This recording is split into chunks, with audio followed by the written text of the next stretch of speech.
name is Kate and welcome to a very special cooking edition of the Tube Talk with my dad, Albert. Thanks, Kate. Thanks, Kate, for that raucous introduction.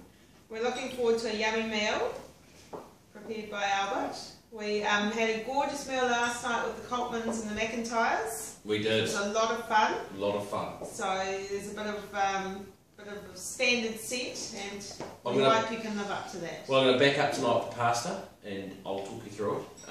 But the promise has been made to do the beef rendang from scratch next time we have dinner with them. But cool. So, thank you for your introduction. Yeah, people. and I'm hungry, so. Chop chop. Okay, hello and welcome to Tube Talk, Albert. Thank you, Sophie, for the introduction. Would you like me to talk you through what I'm doing? I think we should go with the horses, but yeah, if you want to. Okay, so very quickly, I'm cooking a pasta, and we're going away this weekend, so we don't have many ingredients left. We are going to Rarotonga on Saturday morning. Family holiday. Yes. It's going to be awesome. Amazing. So I've got, look, some ingredients I've got. I've got chicken stir fry, and I have this. Normally I cut up chicken thighs, but I've got this because when I went to the supermarket, my wife Melissa, who was just here, asked me to get chicken mince, and I bought chicken stir fry by mistake. So it's been sitting in our freezer. So I'm using chicken stir fry. So I'm going to make a chicken pasta, baby leeks, onion. I've only got one onion and a red onion. Some herbs, put some spinach leaves in it, some cream, not cream cheese, some sour cream, and we've got some fancy garofalo pasta. Delicioso. Right, so I will keep cooking because Melissa's hungry. Okay. And you can talk to me Okay. of horses. First question. Not first question. Yes. Okay, let's talk about last week, like we do every week. First of all, Pinzano won, which was amazing, and that was Matt's smoky pick. That's right, it was an excellent win from her. Matt said she was our big smoky for the weekend.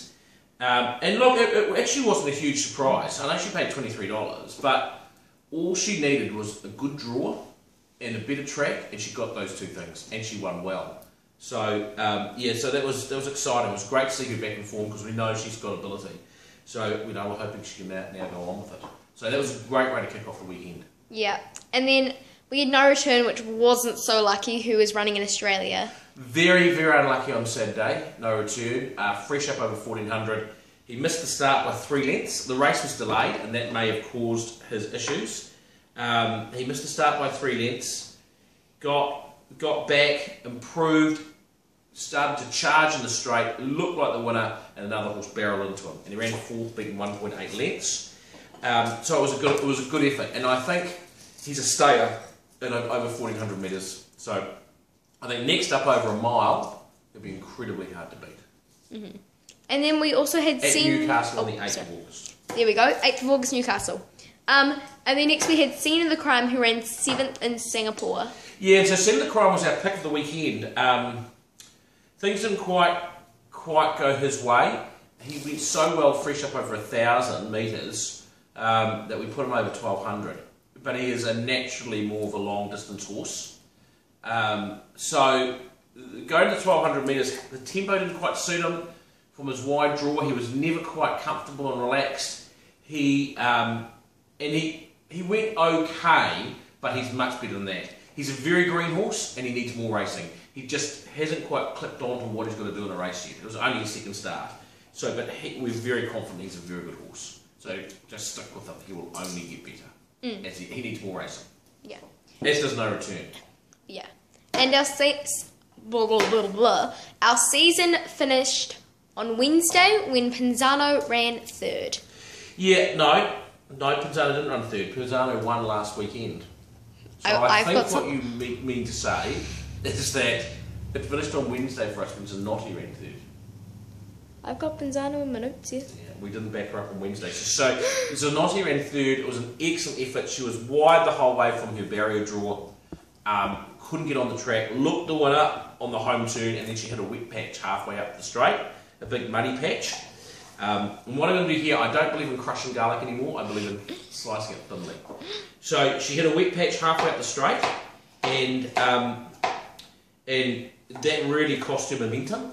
But once she got it back, she charged at the line again, so it was a brave effort. She wasn't beaten far.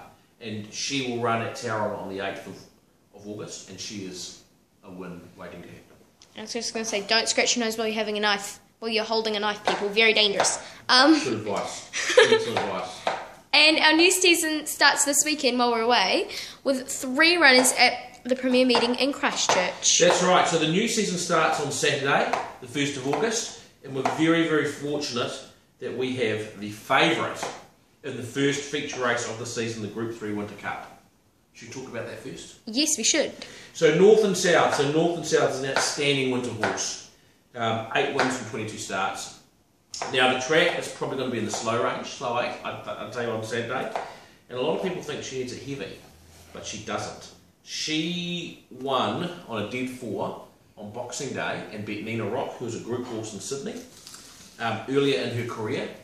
And so she doesn't need it that wet. She missed an important lead-up run, which is a slight concern when the Opunake Cup was called off.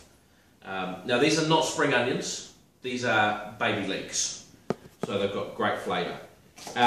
So we gave her a jump out, and the other slight concern is the ferry sailings have been cancelled all week, and she only went down on Thursday night, and we wanted to go down early in the week, but most of the horses going down in the same boat.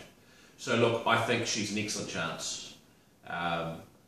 Hopefully she jumps a bit better. We've got a barrier blanket on her, and that should help. And she deserves to win this race, and she's an excellent chance in it. That weekend we also have Pinzano backing up over 1,200 metres. Yeah, so Pinzano's backing up over 1,200. We looked at the weather forecast. It's a $20,000 race on Saturday, so it's a good stake. And she's a sort of dead slow track horse. She's not, I don't think she's a heavy track horse. So the weather forecast for this week means it's going to be a slow track. On the last day of the carnival, it looks like it's going to be heavy 11. So we've changed plans with her. We'll back her up this Saturday. And Daryl Bradley's riding. She's only gone up a kilo to 55 kilos. She's in the same grade. I don't think dropping back to 1,200 will be a concern, and I think she's a really good chance. I think she'll pay $10, and I think she's great value at that. I think she should be 6 or 7. Awesome. I think she's a really good chance. Awesome.